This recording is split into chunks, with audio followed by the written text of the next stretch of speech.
Hello everyone, welcome back to our channel. Today we're diving into the exciting world of Data Live and ranking its arcs from the series. Data Live is well known for its romance, comedy, and thrilling action, so let's see which arc stood out the most. Well, basically for me. Before we begin, let's clarify how we're ranking these arcs. We'll consider factors like character development, plot complexity, emotional impact, and overall enjoyment. Claiming the lowest spot, Tohka Dead Arc. This arc kicks off the series with a bang, introducing us to Tohka Yatogami and the world of spirits. It sets a tone for its own blend of action, romance, and intrigue, making it stand out among the Data Live arcs. The reason why it's so lower than the other arcs is because it's just the earlier season and it's just like a 3-part episode. So basically, it's not enough. I like dates. They're nice. Now Nia's Creation Arc comes up next. Okay, there's a lot of things happened in here. Shido makes a manga shopping, drawing contest, that's not fair though, my darling! even dating simulator games. Hey, you must be the new transfer student. Wait a minute, he looks suspiciously like boy. This arc started off strong and continued strong until the very end, but in the ending it just feels a little bit off. Sister had already lost her faith in humanity and become jaded with the world. I wanted to make doubly sure she forgot all the pain and suffering we put her through. But then, the instant she opened her heart to Shido, she remembered those 5 terrible years of anguish. Quakes can be neutralized if they run into a tremor of equal force at the onset. Next, Isuka Sister Arc. This is what defined Data Live, from intense battles Come on, origami! to sisterhood. How do you feel about me? I've always loved you! I love you more than anything! Even water parks. Is there another way to ride? No, safe? Not really, so hold on tight!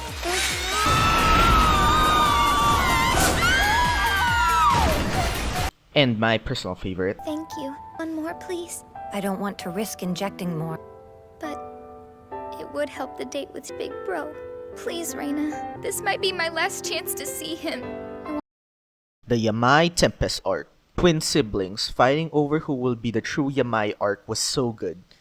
Having different locations is a nice touch, plus Tohka's developmental stage. I don't know why, but I feel like you've been worried about something recently. Felt that way about each other. If I were told that if I didn't die you would, then I'd probably do the same. One of the reasons why this arc is absolute fire is because Shido summons Sandalphon for the first time, manages to find a third way, Made my decision, and I choose both of you!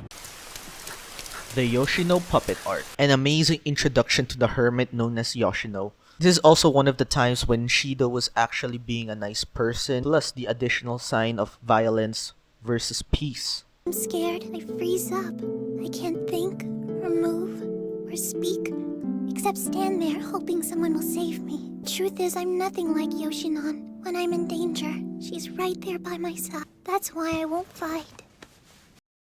The Mukuro Family Arc. I hope you love space episodes because this is exactly what it is. With the style of Mukuro, this arc was absolutely amazing. The only problem is the CGI, but story-wise, this is awesome. From actual date to locking people's memories, Miku, hey! You guys are calling me now, creepy! to meteor falls. Dang, this arc has it all. Plus, Tenka's back. Natsumi Change Arc. This is Data Live at its peak level. You get a horror mystery when Shido is trying to look for his friends and which one is Natsumi. That arc is fabulous. And Shido is in despair when losing Tohka. You can see the horror in his face that he lost everything after Tohka. One of the best arcs in the series. And a good start for Season 3. Especially when they have chibi kids. That was awesome too. The Tobaichi / Devil Arc. Okay, this arc has been there since Season 1. It's been over 6 months since I met Tohka. Not only that, they're a part of our lives. So how can you who have been here through all of it, how can you look at them and say they haven't changed? That it's once a spirit, always a spirit. That they're so dangerous, they need to be murdered. But they're spirits all the same. I can never forgive myself for slowly losing sight of my goal. But now I live amongst my enemies.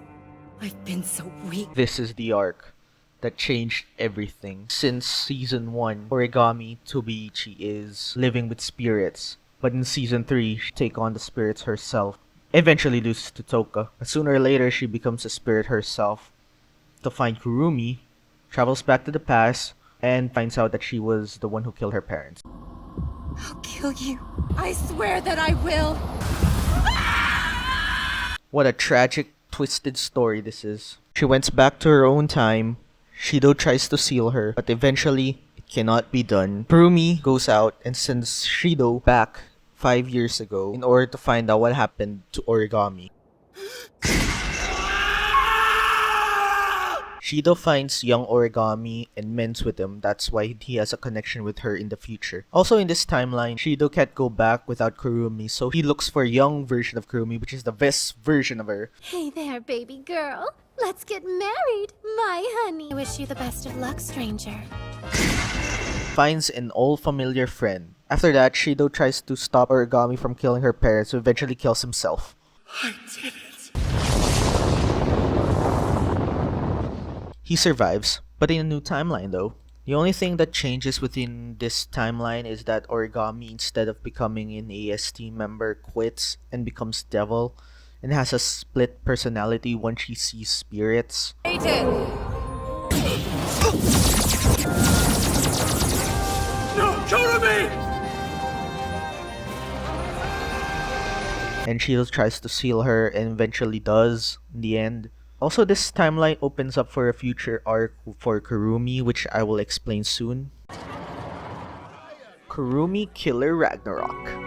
Okay, this is the longest story arc in the whole series since Kurumi was introduced in season 1 and we have no exact idea what her motive is. Well, up until season 4 that is. This is why I decided on making this Kurumi arc. Basically, every Kurumi arc, I just combined it into one.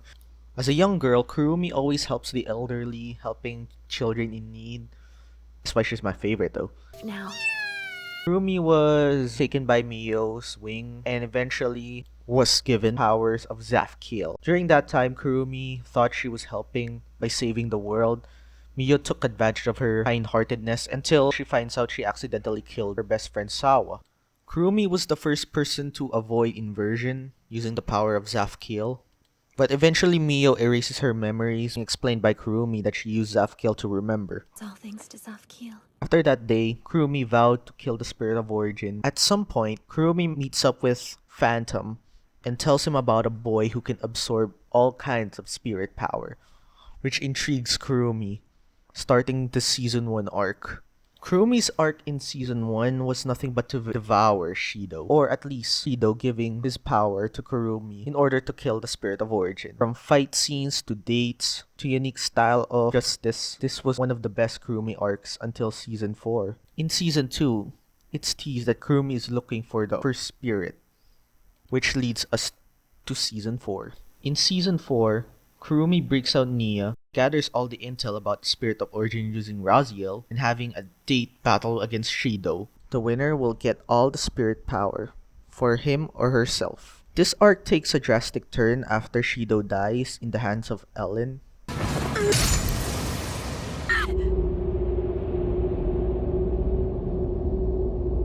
Kurumi watches as the other spirits destroy the town. Because of Shido's death, she kisses Shido and manages to gain Vav and travels back in time and saves Shido 204 times. That's Diva. The Miku Truth Arc. Okay, this is one of the best arcs. From beginning to the end, to the visuals, to the pacing, to the character development, it's all there. The reason why this arc is so high in this list because it has everything from the design, to the arcs, to the battles. There's a lot of things going on in this arc. Even the first inversion was in here. And lastly, Mio's True End Arc. Okay, this arc starts off by killing the main girl, Kurumi Togisaki. Mio has been fan favorite ever since. Story between Reina and Mio has been explained here, but This is just the latest season, so I won't explain it further. This arc has everything from deaths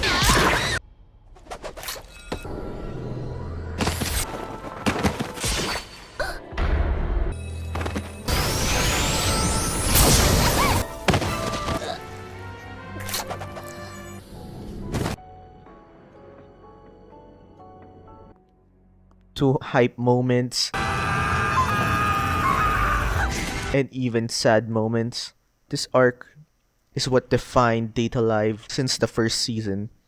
So if you guys want to know why I picked this, the exact reason is there. So which one is your favorite arc? Let me know in the comments below.